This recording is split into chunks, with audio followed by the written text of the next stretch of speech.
Okay, in this video I'm going to be doing factorising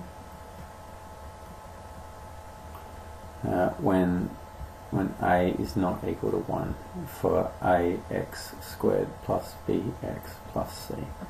Okay, that's what we're going to be doing in this video. In other words, if there's a number in front of x squared that's not 1, what do we do when we're trying to factorise that? Okay, and I'm going to be doing a method called cross multiplying, and there are other ways to do this, but I found this is the best way for students to do this quickly, the best they can. So cross multiplying. What I'm going to do is, maybe I'll just give a few tips first. It's called cross multiplying. The first tip though is just to check, firstly, check that there is no common factor. Okay, so firstly, before you start doing cross multiplying and all that rubbish, just check firstly that there's no common factor that you can first do at the start. Once there is no common factor and you're sure about that, then you can try cross multiplication. But I think the best way to do this is to just get straight into an example. Let's go into an example. So factorise negative 2x squared minus 20x minus 18. Okay, so here we've got a trinomial and we've got this negative 2 in front of the x squared. So this is clearly this case. And I've just said this, and we want to check that there's no common factor. In other words, can we factorise out whatever's in front of the x squared? And in this case, we can. Okay, so let's do that. I'll go across because I run out of space otherwise. There's a 2, there's a 20, and there's a negative 18. There's a common factor here. We can actually take the negative 2 out the front. What's left if we take out the negative 2 from that? We're left with x squared. What's left from the negative 20x? It'll be positive 10x. And then what would be left from negative 18? It would be positive 9. Okay, and so we're left with this. But it's not factorised yet. We've taken a negative 2 out, but this is still not factorised in here. So what do? Well, hopefully by now you might be good at these. We're looking at positive 9. We're looking for two numbers that multiply to give positive 9, that add together to give positive 10. Because what we've got in here now, this in here, is your trinomial which has just a 1. A is equal to 1 now. Okay, so this is something that we can factorise. So what are two numbers that multiply to give 9? 3 and 3, that's not going to give you 10. 9 and 1, yes, that will give you 10. Okay, so our numbers are positive 1 and positive 9. They multiply together to give that, they add together to give that. So your answer is, you have negative 2 at the front. You break that up into two brackets with x there and x there, and our numbers are positive 1 and positive 9. And that is your answer there. That's fully factorised as far as you can go. So that is lovely. So always check for a common factor first. That's your first port of call, and it'll make your life a lot easier. Okay. Second example, this is actually going to require cross multiplication, and I'll explain. Right. Hold on to your hats. Cross multiplication, what you need to do firstly is to write down the two numbers that will multiply together to give you first number here. Okay, so what are two numbers that multiply together, and you write them on top of each other. So you write a 2 there and a 1 there. That's our only option. This is actually a fairly easy one because we've only got one choice here. And what I want you to do once you've written those numbers is just to write an x there and an x there. And basically these two things multiply together to give 2x squared. 2x times 1x is 2x squared. Okay, so we're going to write those two, and we're going to write this little multiplier across there. Now what we're also going to do is look at this last number. Okay, so we start with the first number, now we're going to look at the last number and look at the multiples, the numbers that multiply together to give this number. Okay, again it's just 2 and 1. There are only options. And so what we just need to do is go through and try a bunch of different options. Okay, so we write 2 and 1 there because they multiply together to give 2. And what we want to do is see that when we cross multiply, in other words when we times this by this and this by this, and we add them together, what we want to try to do is find the combination that gives us plus 5x. Okay, that's what we're trying to do. So the only other combination that we can try is this combination and this combination down here. So those in the other opposite way around. Okay, so let's just have a look at which one works. Right, let's just start. Let's do your first option and it's your second option. Let's see which one works. There's only two that will work.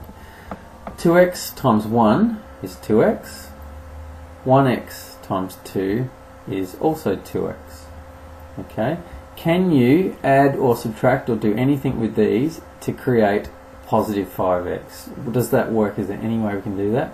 Well, no. We can create 0x, we can create 4x, we can create negative 4x, we can do a bunch of things, but that does not give us 5x. There's no way we can get 5x there. So that does not work. No, no, no, no, no. Okay, that doesn't happen. Let's have a look down here. In this second option, we've got 2x times 2, which is 4x. We've got x times 1, which is x. Can we, by putting a positive or negative in front of one of these, can we create positive 5x? We can. How do we create positive 5x? We need positive 4x, positive x. That will give us 5x. So this will work. But before you get all happy, we just need to make sure what we've got. We need to create positive 4x. How do we create positive 4x? We've got this 2x times 2. That's what gave us the 4x. We just need to make sure that that's positive 2 to give us positive 4x.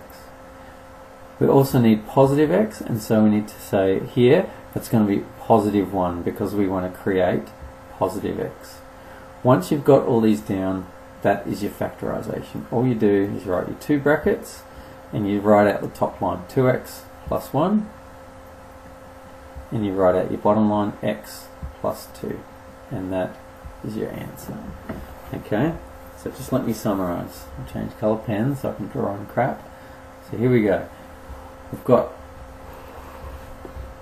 there's no common factor here. I didn't say that at the start, but I should have checked for a common factor. No, you can't take 2 out of everything. That doesn't work. So we go into cross multiplication. We look at the numbers that multiply together to give 2. So I've got 2 and 1. And we just write the x's there because x times x is x squared, like up here. They need to multiply together to give 2x squared. And then we look at the last number. What are the numbers that multiply together to give positive 2? Well, it's 2 and 1, and our other option is 1 and 2. So it's sort of, we need to try every combination. And so then you look at, well, if you cross multiply, so you multiply these together, and if we multiply those together, and then we add them together, what will we get? And what we're trying to do is find the combination that creates the middle number there. And so once you find it, here was the combination.